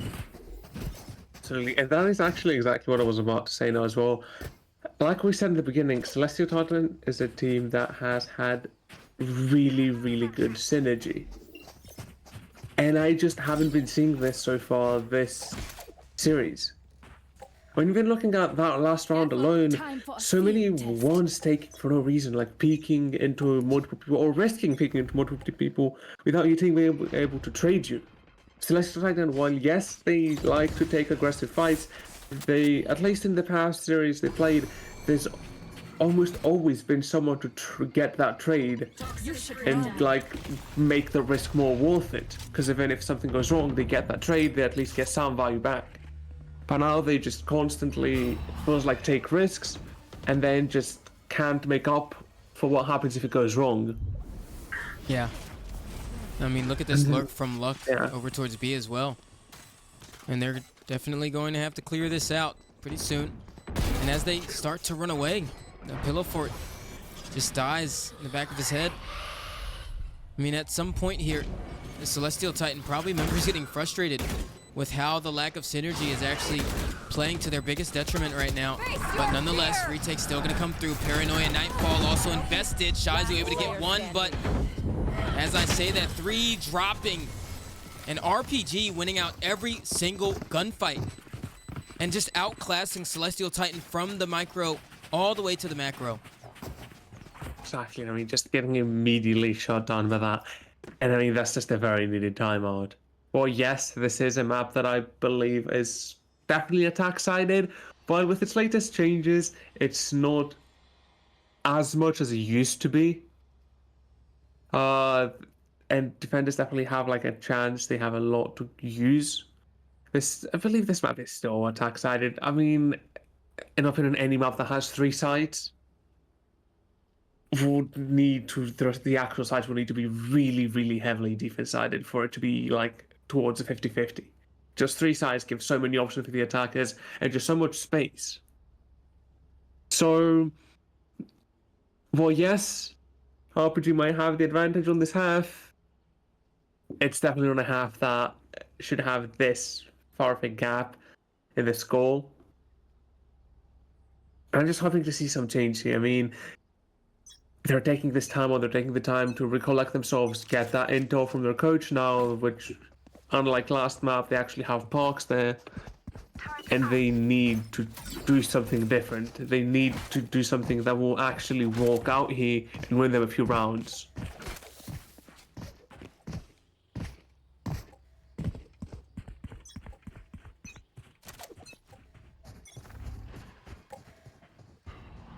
Yeah, I mean, one thing you noted there that I want to piggyback off of is Parks being in that coach slot. I mean, this is definitely a time where he's able to see more than he was actually able to spot when he was actually involved in the game as a player, which is good because he also doesn't have to focus on individual mechanics. All he's got to do is focus on the players at this point and that mini-map. So 100%, I definitely think they're in a better position to get assistance from him in those timeouts and also figure out exactly what they need to change. Now, the change that I see right now for this round is we do have that KJ set up over towards A. We have the Viper still playing on C, but we have that Omen and Fade to actually back that up. And Pillow Fort is just playing for the rotation. So, I mean, definitely a pretty good dynamic setup that could shut down what RPG have planned for this round. But, I mean, look at where Luck found himself. I mean, he's all the way deep. And from this position, you can hear any rotation that comes through Waterfall, that goes through CT. And, I mean, he can safely call everything that's happening right now. He even catches blood with his knife out. He had no idea he could be that far up. And part of that is also because that KJ's on A. You usually don't place that turret to watch B main when you're on A. You only do that when you're on C. And that's part of where he finds that opening. Even Izumi actually able to take down Shizu from the backside over towards A. Asgo grabbing a trade there, but they're trying to go into this retake, and once again, they're being stopped at the doorstep. And this is exactly what was happening on Sunset. Every single round, Celestial Titan trying to go into the retakes, and RPG just kill all of them before they even get a chance. Izumi with the rewrap, and 7 on the board for RPG. What a luck for RPG here. The thing is that Luck has consistently done this. He plays towards B, he takes that space, tries to get that flank, or even just get some info. And I'm really surprised that at this point, Celestial isn't doing something more to play around that. Like, we saw them use that Fade Prowler over there to try and clear that out. But I mean, it didn't even fully clear that corner. So like, it looks like they're like aware that it's a possibility, but at the same time, I feel like they're not doing it enough to clear that out. It's something that Luck has done almost every single round so far, and has just gotten too much value out of. Oh yes, we haven't seen these insane rounds he had like last game where he kept getting those 3Ks, those 4Ks, we're getting consistent value, and even though it might not always be picks, it is information. It is really important information as well. I mean, even if you look at that last round alone, they had a free side take just because you walked up there, and then even got a pick, which then led to the team start slowly fall apart, which led to a second pick by Izumi there. But it's just what RPG seems to be constantly using to their advantage really well, and just keeps making Celestial's plans just crumble over and over again. Yeah. I mean, this is also the point where it starts getting even more stressful for them. Because now, like, again, this is, for the series, it's a serious point for them. They cannot risk having, they can't have RPG winning this map. And so far, RPG has such a big gap between them. I mean, the 6-round gap is really big.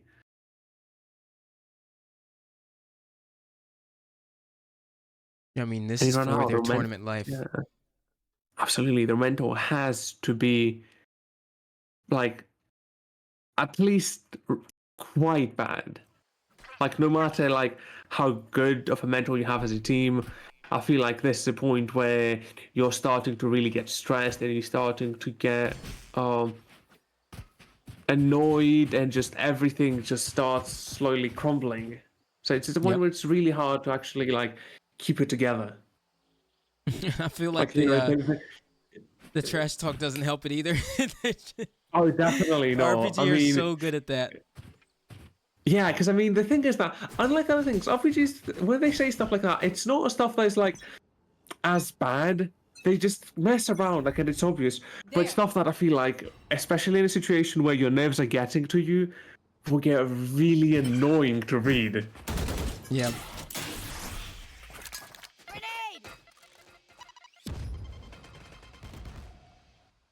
Paint shells to take out any potential killjoy setup here. This time, you see they actually have the turret towards B, even though they're actually pushing through B. Asgo gonna confirm the exec is coming out towards the C site. Actually gonna invest the showstopper into this one. Pillow Fort goes into the angle.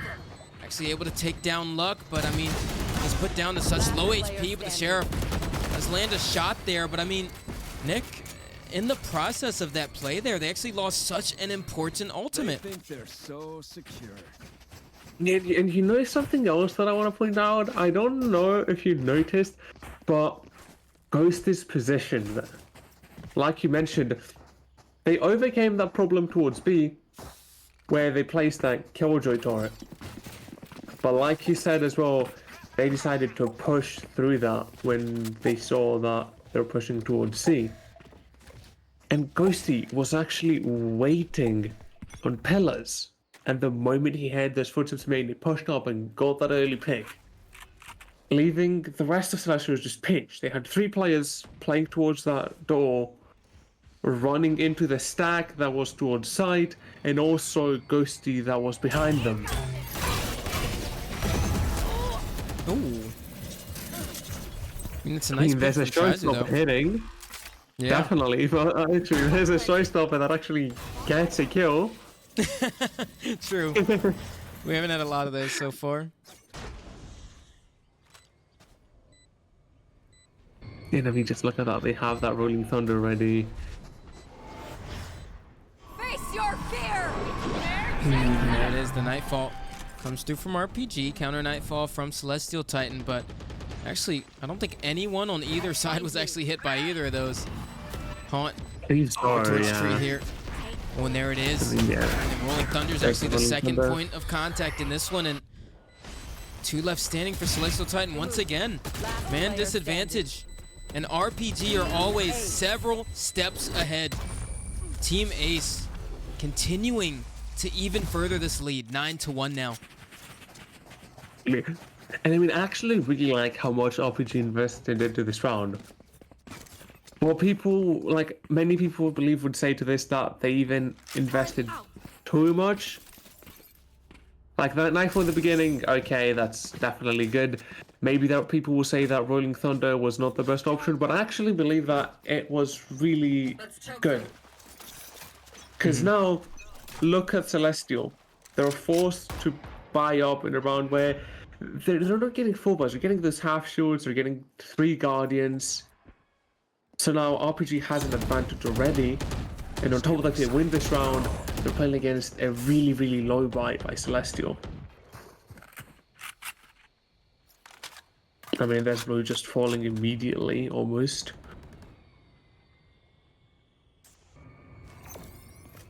Placing swarm grenade. Placing swarm grenade.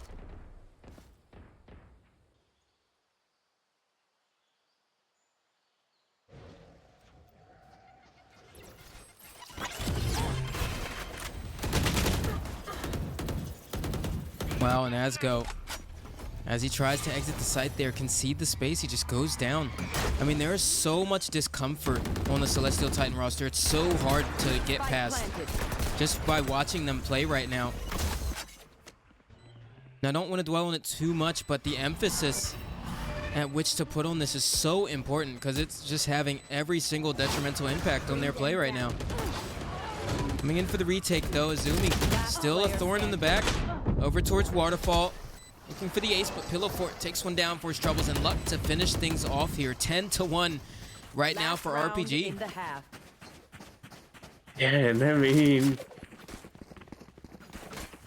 I don't know, RPG's looking so good right now, and on the other hand, Celestial is just slowly falling apart. I mean, the thing is that going into this round, they had 2 really big ults. They had that pick coming in from Viper, they had the lockdown from Shizo. They invested one of them, but did not get any value out of it. And looking at this, they have that Viper's pit. But this is, I mean, just look at this. Like immediate aggression from RPG, immediately getting them 2 picks. Cover going out.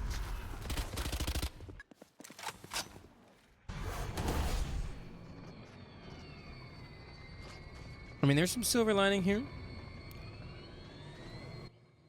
2 standing. Shizu's got a Guardian. Blue's actually able to recover a Vandal. Spike But I mean, planted. is he even aware of this late Killjoy presence over towards main here? Cover going out. Ghosty looking to catch someone out. Walking through from CT. And also from the shadows to reposition as well. A shot that Shizu had to hit there, and he does grab it.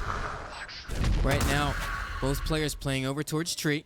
That's the information gathered as well from the shadows. In Blue. Goes right into the angle, but he TP's right in front of him. And what a play from Blue there. The shrouded step actually assisting him into the play. I love that from him. Right past the showstopper, and there's the defuse. Celestial Titan grabbing the last round of that half there, but I mean, they have so much work to get done here, Nick. Switching sides. Absolutely. And I mean, again, really big gamble coming in from Blue there with that teleport, but I mean, it paid off, and that's what matters for that. Because at this point, this is not like, this is the point where you want to try those different things. You want to try those things that normally you'd even consider to be like bad things you want to avoid. Because like sometimes we're going to make this needed difference. Because like you've tried the normal things, you've tried some more complex strategy, they just haven't been working. So you want to try these different approaches. And I mean, the small things like that can make a big difference, just like they did this round. But like you said, they still have so much work to do. I mean, he's all starts it all here. starts here. Yep, he said the same thing there. But I mean, so far, it's like they're really trying to take control of this rubble space. But I mean, they don't really have a lot gained in other extremities other than Shizu, who was able to walk up towards B here. Does hear the turret.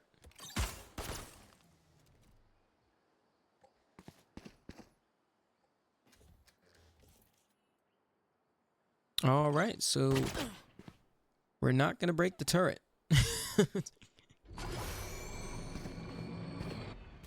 I don't know what's happening here, but they're going to go over towards the C site. Swarm grenades. And I have to get shot out here. Stun comes through. No setup necessarily to do a ton of stall damage here, but the Prowler going through the dark cover actually gets him a lot of damage there through Waterfall. I mean, so far, so good, but I mean, still 4 left standing for RPG, and they've looked so dominant in these late round positions. Hunter ready with Flashpoint to go towards the side. Azumi down to 15 HP though. They're making good work of it so far, dancing around the pillar, but they're pinching onto the site right now. It makes Bend a lot harder to deal with. Even the player from door, but looks like they've equalized things coming into this. Some nice shots landing from Ghosty, but going to have to go for the tap at some point here, but Blood walking right into the site with the Frenzy, able to secure the pistol round for Celestial Titan in the second half. I mean, that was a really good fight from them. RPG played this quite well as well. I mean, the round got actually rather close, but at the same time, such a well-played round from Celestial. Definitely a few things that still were a bit shaky. But I mean, like we said, this is like a start for them. This is the important part of the game for them. This is their chance to come back. So I mean, after such a slow start on the map, it's expected, and I mean, there it is. Starting to definitely get some confidence. I mean, are they really though? Because that was an eco. I mean, I feel like that was an eco, but I feel like that was definitely a bit more of a confident play. I mean, looking at how the last half was going, they were so scared to do anything. Yeah. And now even getting that play, like Shizer deciding to play aggressively there, play for those picks, like it's a play that's like it's a round that's expected to win, but it's like slowly getting that confidence. The important part for he is to actually manage to keep it. Like that confidence they have now, they need to actually keep it for the rest of the half. That's that narrative of consistency as well. A lot of teams actually struggled with that coming into the playoffs, but I feel like RPG and DSS, it's safe to say, did not struggle with that at all whatsoever. I think Times as well. Times did pretty good with their consistency. I mean, yeah, since those first few games after that, they started doing really good. Yeah.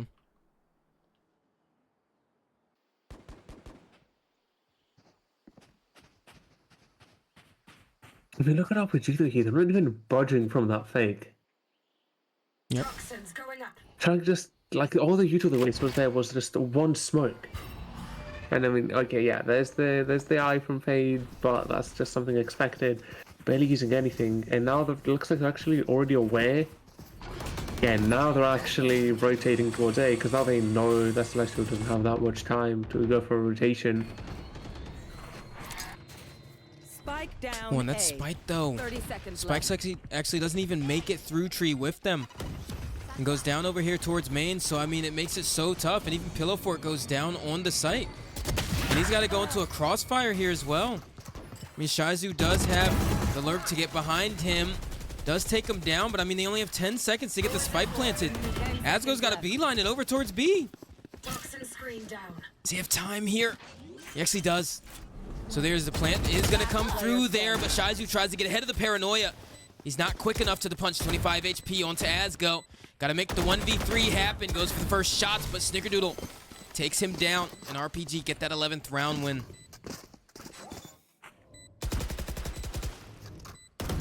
I mean, I don't know, like, that's pretty much what we said. I feel like this is the point where, like, that confidence can sometimes, that's confidence you start gaining, you need to be really careful with it.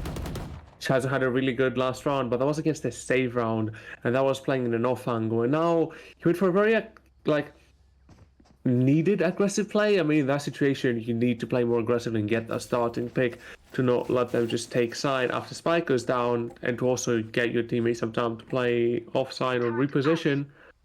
But at the same time, I feel like that's a point where Shizu got a bit too confident and played in a sport that was really expected.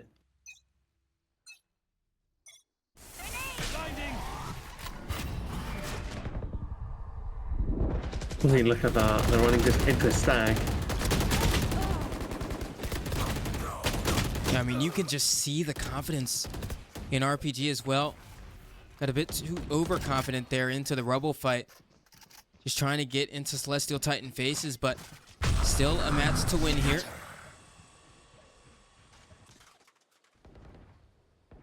And there it is from the shadows towards C. Swarm grenade out.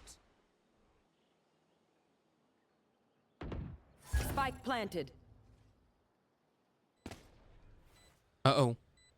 One enemy Variable remaining. removed. My ultimate is ready.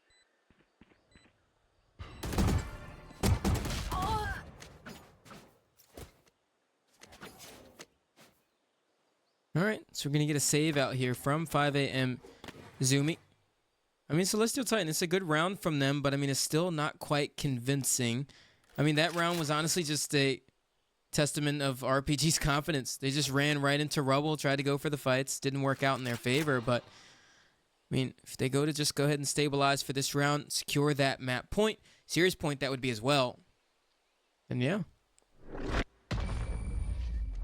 I mean, that's exactly it. Because the point is that now, well, yes, Celestial is starting to win a few rounds, get a bit closer. They're still in a really bad position right now. I mean, they have room for 2 mistakes right now. They have 2 bad rounds. It's all over for them. On the other hand, they need to have at least 7 good ones now. Like, they have 7 rounds to win without giving RPG 2. Which is definitely doable. And then again, they're starting to look at least a bit better. But again, they're still, like, really early into that comeback.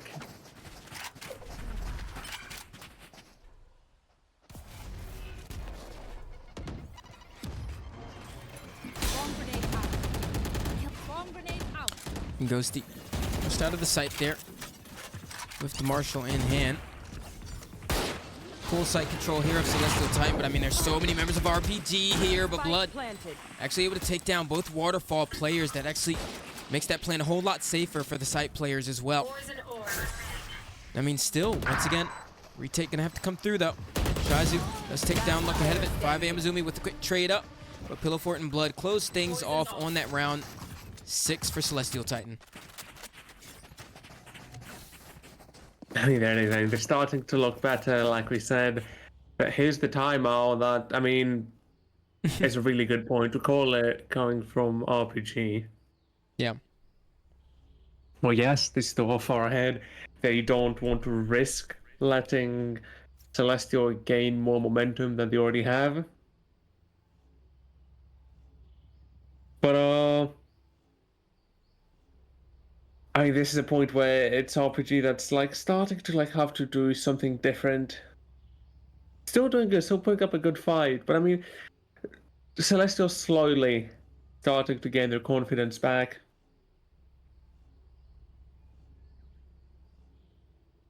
You know, something I'm actually really curious about is, I don't know if you've noticed, but towards C, Celestial seems to like planting towards Bend. Mm-hmm. Which actually is something I'm really curious about, because normally, well, that is the safe / default plant spot for this map or for that site. It's also one that is really risky to go for. Because if you go for that, that means you need to actually hold the site down. So I'm trying to see here, like, is that Celestial being confident that they can actually hold down the site and win those fights? Or is Celestial still not being that confident and going for the safe plant spot to not take a big risk? Or a bigger risk for a possible much bigger reward?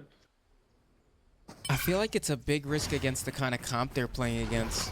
Like all of the AoE utility that they're up against. With the Breach, the Omen, the Fade. Definitely. Raze as well, too. The paint shells. That plant spot's really risky, but I mean, it's at least safer than the one for C-Long. Yeah. But at the same time, I'm not sure what it is. I'm not sure if it's them being confident that they can win the fight against RPG's retake, or if it's just them still being a bit like, want to play it safe. Yeah, and I mean, this is a retake. They're going to have to win out here. But the defuse still comes right on through. I mean, it's just blunder after blunder for Celestial Titan in all of these rounds. Always misplaced compared to where they really should be to handle those retakes. I mean, this series has just been a testament of Celestial Titan are not coming out with the game plan that they've had before. I don't know if it's they fell short on execution or the game plan is just wrong entirely. I'm not sure. I feel like it might be a bit of a mix because, like, yes, it's definitely has to do with execution. They're definitely getting stressed and they're making small mistakes. Like, for example, there with Ghost's position behind that box towards A, they missed the spam. Like, they actually spammed a bit to the right and missed a player that they knew was there, or at least thought was there. But then at the same time, it's just something that, like, they're playing it to seem like RPG, so I feel like looking at this, I don't feel like this is just nails. I feel like at the same time they were like a bit like even underprepared, possibly because of the matches one after the other with yesterday's match. But at the same time, it's like, I don't know, because RPG was in the same situation. I mean, Snickerdoodle again, just hitting his shots so much this game. Yeah. I mean, he's been a demon in the server. Hunter looking to follow up, but Asgo pushing towards CT actually gets two of his own. And two left standing in Waterfall for RPG here. They could close things off here. Snickerdoodle coming into the angle. Actually gets stalled just a little bit by the Toxic Orb. Able to take one down. He's at 3 on the round. Can he get the ace? Clutch! Looking for it, but Blue gets the trade and keeps Celestial Titan alive for one more round. Definitely a really close one. I mean, I was actually about to say that, I mean, if anyone is coming back from that, in that clutch situation this race, it would be Snickerdoodle, and he actually almost made it through, getting 4 there. It definitely kind of, like, again, really, really close. But if they pulled through, they have a few, they still get themselves another chance. But it's still something that, like, they can't afford to do. Like, mistakes like this, they cannot afford to make.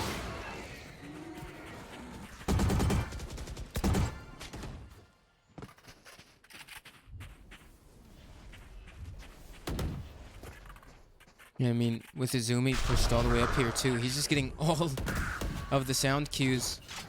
I don't think they needed that from the shadows, but once again, Izumi playing in such a forward position, but actually Pillow Fort, it's a really good trade from him.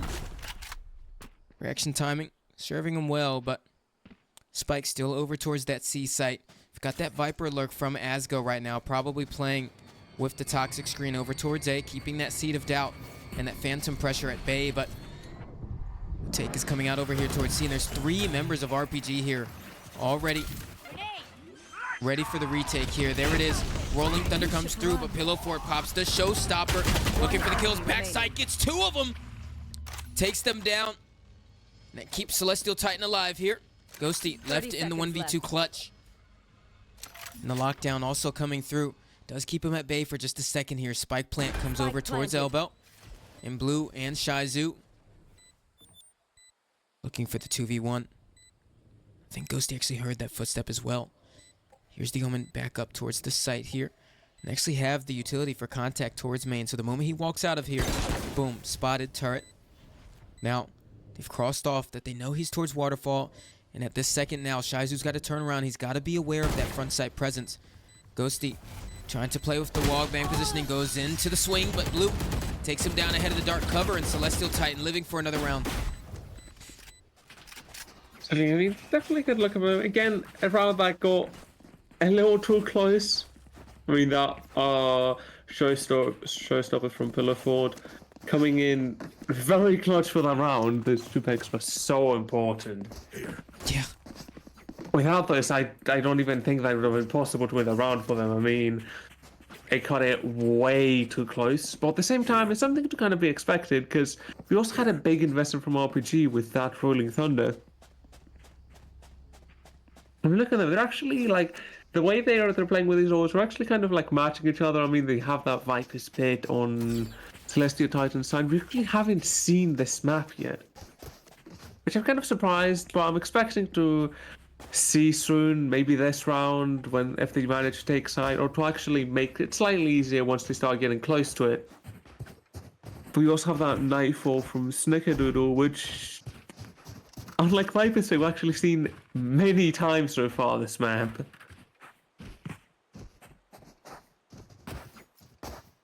I don't know, it's definitely one that can cut it close. But I need against Celestial Titan slowly coming back. I can't say, but surely, as you know, it's kind of get a bit too close. But I mean, at the same time, the important part is that they're starting to get some confidence, and they're definitely putting up a good fight. I mean, RPG's on a save round here. Placing swarm grenade. Placing swarm grenade. They have 4 sheriffs in the classic against Celestial's 5 rifles. Mm-hmm. It looks like RPG's actually going to go for the REBL fight, which they're right about. Yeah, I mean, this round's gonna get really scrappy. Just looking at what we have on the minimap here. Yes, yes, Celestial has the big advantage. I mean, if there's any chance RPG has to win this round, this is the best one. Oh my goodness. Zumi actually just drops right in front of him. And Celestial Titan winning out the fight actually so far. And they just clean up every single RPG member at their doorstep. Ghosty left by himself with the classic. Now if he can get 1 kill here, that's actually locked down online. Spike planted. Did Shizu see him? I don't think he did. I believe so. Maybe. Oh. Okay, no. I believe there actually was a moment where he did, but I don't think he noticed. But yeah, I mean, didn't give the pick. He does get that lockdown still. Then we have that lockdown. We have that Nightfall coming in. But I mean, the thing is that now I'm actually thinking that while RPG still has the advantage, and again, any mistake by Celestial will just lose them the series, they've won so many rounds, like one after the other here. They're starting to actually get rather close. Yeah, I mean, if they can take this round right here, I mean, they're also like maxed out on the economy right now as well, so they have so many options in terms of how they want to play this too. Absolutely. And again, like you said, if they win this round, they're against RPG's save round. Because this is their chance.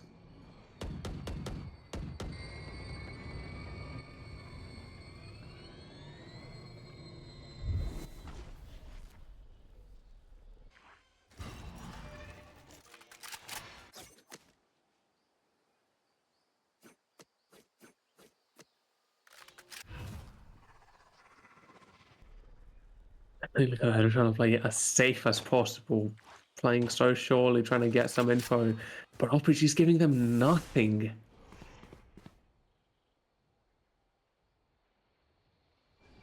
Thirty seconds left. I mean, this is rough. They've wasted so much time as well. I feel like all this time, without taking that space, you put a complete target on your back here, and also not even clearing out towards Izumi. He just slips through the cracks, looking to try to deny the plan as well. Goes into the site, it still comes through. Showstopper coming through, 1 kill away. Shizu could keep them in this one, but the showstopper comes through from Izumi and still the defuse, and that is it. Red Panda Gaming securing their spot in the grand final. Wow. I mean, what a round to end it off. Celestial definitely putting up a much better fight towards the end. I mean, they won those 6 rounds in the second half. They started getting close, but then like that just wasn't enough. Like they Like again, it's the problem from when you have a team that has reached 12 rounds. To point out one mistake will cost you the whole map, and that's exactly what happened at the end there. Yeah. I definitely think this is a time where Celestial Titan have to go back to the drawing board and wonder where it all went wrong this series. I mean, there are so many errors that we saw from them that we're not used to seeing from this team here, especially on their own maps. I mean, Lotus was the map that I actually expected to see that team come out again, because that's the map where they, you know, took the server by storm. So I definitely think that they're not the same team that we've seen before. I mean, with Lotus and Haven being the way that we were going to end off this series as well, I actually thought that it actually worked out in Celestial Titan's favor in terms of the map veto alone. If they were able to recover Sunset, I mean, that would have just made this super duper on the side of Celestial Titan. But I mean, RPG are still RPG at the end of the day. And one of the hardest things to do against them is win out those late round fights. And that's what most teams struggle with against them. And that's exactly what happened tonight. I mean, exactly. The thing is, that often is a team that just plays really well together, because some of these players have been playing together for a while. Some of them are mechanically really good, and overall they're a good team. Yeah. So, like, again, they have this sort of like non-standard play style they often go for, but again, they're a strong team. So there's a team that, like, and again, that's exactly what they showed us, Wesley. Yep. I don't know if it was the pressure, I don't know if it was the fact that there wasn't that much time, but overall it feels like from Celestial they just weren't as ready as they needed to be for this. Which, I mean, it does kind of make sense. Like, they had yesterday's game against Times, followed by the one against RPG. Because in a way, RPG was preparing for a team against DSS, which so far in the tournament has been so strong. So it feels like they're preparing against a really good team, and then they played against a team that was also quite good. But then Celestial had to prepare for a team that was like a match for them, and then followed by a team that has been really dominant this tournament. I mean, like we said before, yesterday was the first not only series but map RPG dropped this tournament. Yep. So even again at the end, they did put up like a quite good fight, and at least on Lotus, but at least it wasn't enough. It wasn't as much as they needed. Yeah, I mean, this is an incredible outcome for Red Panda Gaming for sure, though. I mean, the only maps they dropped this tournament, Nick, at all is just against DSS, and I mean, that's a really good narrative going into the grand final. But I guess on the contrary, the only bad thing about that is DSS is who they have to get through, though, in order to actually win the tournament, right? So looking at the bracket here, we're going to get the DSS Gaming versus Red Panda Gaming rematch for the best of 5 grand final, and that's tomorrow at 5 p.m. EST. And Nick, do you think that Red Panda Gaming can pull this upset out? Because at this point, I think we can consider that an upset. Oh, definitely. I believe we're at a point where, like, I definitely believe DSS has the advantage here. I mean, not only did they get to see more of Red Panda Gaming here, like, they got to see them play more, which actually in this case is a big disadvantage, because like we said, this towards the end of the tournament is when you start showing like your different strategies you're planning out, different comps and all that. But then the problem is when you're going through the lower bracket here, or the match here, they are the ones that like have to show that more. Yep. So there's still some things that we might not have seen from DSS that from RPG we probably have seen if they had something. Or I don't know if they're gonna go for something similar, they're gonna try something different, or if they try to go something different, if they had the time to actually prepare enough for it. So again, especially after yesterday's game, where not only did DSS manage to beat RPG, they managed to beat them 2-0 in a very dominant manner. I mean, even though Sunset was close, DSS just looked so strong yesterday. So I mean, there's definitely gonna be some nerves on RPG side, definitely some stress going into tomorrow's match. But I mean, definitely believe that at least right now they're the team that's the closest to DSS. Yeah, 100%. And I mean, they've definitely gotten the most rounds against them as well. And we saw that in that upper final matchup there. And I mean, folks, we're here. This is it right here for all the marbles. DSS Gaming versus Red Panda Gaming. And that's going to be tomorrow, Saturday, December 7th at 5 p.m. EST. And honestly, Nick, I cannot wait to see this complete spectacle go down here in the VLE Challengers Cup 2 Ascension playoffs. But folks, we will see you then.